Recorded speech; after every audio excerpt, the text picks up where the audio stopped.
What if I could tell you exactly how your business could look just 6 months from now? And what if I told you that during that time, you could become a better leader than 99% of other business owners in your industry? Because the top 1% don't just survive day to day, they know how to dominate in their industry. And don't get me wrong, it's not because they have some secret technique on how to hire perfect candidates every time. What they do instead is they take their already competent team of employees, give them the right amount of support to transform them into an A player team. And it's these A player teams that can sometimes 10x or even 20x revenue when led well. These teams help businesses scale faster and build progress that competitors just can't touch. I know for a fact that this is possible because I did it myself. I went from a university graduate to an executive at an 8-figure company in under 3 years, and at the same time scaled my own startup to a team of 10 and later sold it. And in this video, I'm going to go through the 3 steps that you can implement within the next few months to get similar results. Let's go. The first of these 3 steps is to understand something that we call the leadership equation. It's a really simple framework that helps us understand why 99% of leaders stay stuck and the top 1% can free themselves and become unstuck. And put simply, the number one mistake that we see is that leaders try to have all of the solutions to all the problems within their business, whereas the top 1% are the biggest enablers of the collective wisdom of their team around them. And so let's dive into how can we maximize the impact that our team can generate tangibly within our business. And it starts with our clear direction. Clear direction refers to having a balance of 3 things. It is having a balanced vision, mission, and values. Put simply, a mission is the big, bold, ambitious why statement. Why does the business exist? What is the big goal that you're trying to aspire towards 10, 20, 30 years from now? Without having one, but the most important part, articulating it regularly to your team really robs them of that opportunity to build intrinsic motivation, particularly when they're assigned tasks within their role that they might find boring and it might tend towards disengagement or shortcuts. There's no fault there. We all know that we do things in our roles that we don't necessarily love. But without reminding our team why the bigger picture matters and how our small actions contribute to that big vision, that missed opportunity is where all of the shortcuts and mistakes are going to start to form. And that's on you as a leader to develop. The second statement is our mission. That is the what. How do we take the big strategic vision and break it down into daily what actions? What are we doing each day to hopefully one day achieve that vision? Again, we need to help articulate that to our team so that we can help bridge the gap between intrinsic motivation and where they are currently, so they feel compelled to be able to contribute to the business in that way. The third and final thing are values, and they are probably the most important because the values are how we are going to achieve the mission to one day achieve the vision. And it's all about how do we choose to behave. We believe that if we behave according to a certain set of values, and you might have 2 or 3 as part of a business, we believe that over time those behaviors are going to help us get there the fastest, the most efficiently, and to be the most successful as well. And when it comes to you as a leader, if you're not reminding your team about your values to the point where it becomes annoying, then you're not doing enough work in that space to really express why values are important.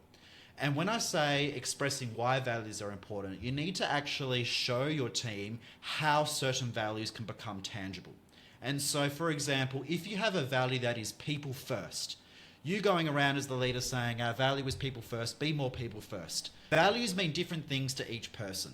And so it's on us as the leader to give examples as to what can someone do so they can be associated with the value of people first. So it could be more patient. And again, let's dive deeper into that. It could be waiting till someone finishes their sentences and not finishing it off for them. It could be not filling in natural pauses and letting the other person completely finish their thought. It could be leading with curiosity and asking clarifying questions so you can really understand the pain points of another person.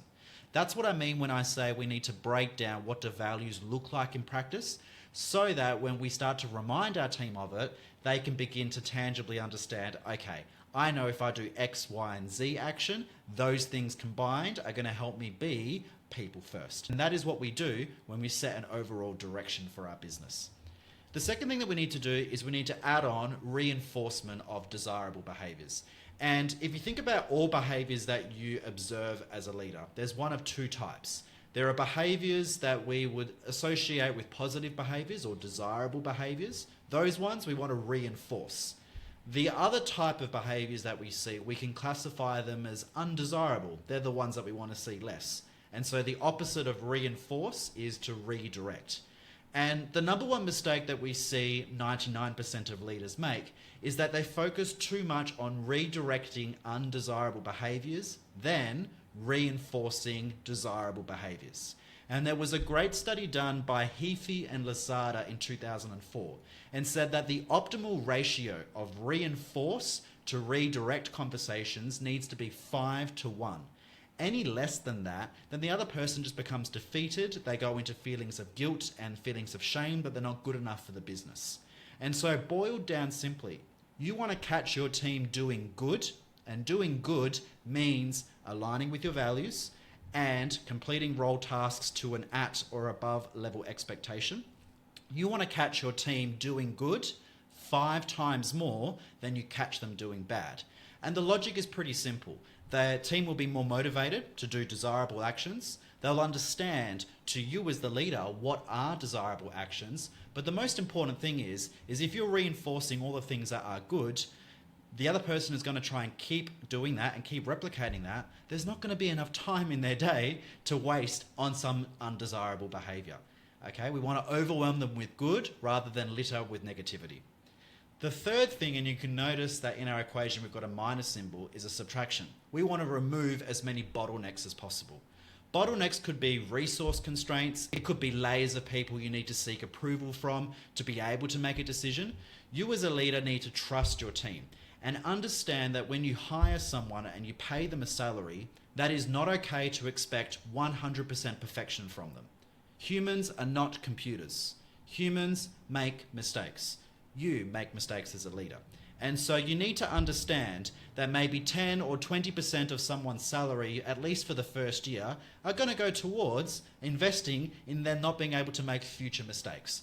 If you go in with that mindset and remove all of the bottlenecks from them so they can have as little friction as possible to make low-level decisions that don't necessarily impact major outcomes, but helps give them more autonomy, that's going to be how you're going to unlock 10 or 20x results. Get to the understanding that as a leader, you need to invest in your team making mistakes. That is normal, that is human, that is how we grow. Let's go on to the second point now, and it's the hard truth about hiring. Now, I draw the comparison a lot between hiring and dating. And the reason why I like to use this as an analogy is to help really put the picture more clearly in your mind as to the difference. When we hire someone, we are making an informed guess that they are going to be a right fit.